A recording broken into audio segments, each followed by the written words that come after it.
কুষ্ঠরোগের চিকিৎসা সম্পর্কে একটু আপনার কাছে জানতে চাই।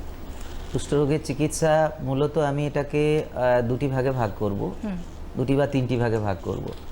একটা হচ্ছে যে ওষুধ দেওয়া, আচ্ছা, সেটা আমাদের একদম ডোজ হিসেবে আছে, চাইল্ডের জন্য এত, অ্যাডাল্টের জন্য এত, এবং দু ধরনের আমাদের লেপ্রসি আছে তার জন্য আছে। আমরা মূলত 3 ধরনের ওষুধ ব্যবহার করা হয়, রিফাম্পিসিন, ক্লোফাজিমিন আর ড্যাপসন। এটা হচ্ছে মূলত একদম স্পেসিফিক মাল্টি ড্রাগ থেরাপি দেওয়া হয়। আর স্যার যেটা বলছিলেন যে যদি কোনো বিকলাঙ্গতা ডিসেবিলিটি হয় তার জন্য রিকনস্ট্রাকটিভ সার্জারি, সেটা রিহ্যাবিলিটেটিভ এফর্ট হয়। আরেকটা হচ্ছে যে এই কুষ্ঠ রোগের সেটা চিকিৎসা নয়, কিন্তু সেটা সংক্রমণটাকে বন্ধ করে। সেটা হচ্ছে যে লেপ্রসি কোনো কেস, তার বাড়ির লোক, তার পাশের পাড়াপড়শি বা সোশ্যাল কন্ট্যাক্ট যেখানে তিনি কাজকর্ম করছেন, সেখানে সেই কন্ট্যাক্টসকে আমরা আইডেন্টিফাই করে কিন্তু রিফাম্পিসিন ডোজ দিই। সেখানেও কিন্তু তার ওই রোগটা হওয়ার সম্ভাবনা অনেকটা কমে যায়। মানে প্রায় 57% কমিউনিটিতে তার প্রিভেন্টিভ এফিকাসি রয়েছে। তো সেটা চিকিৎসা নয়, প্রিভেনশন বলবো।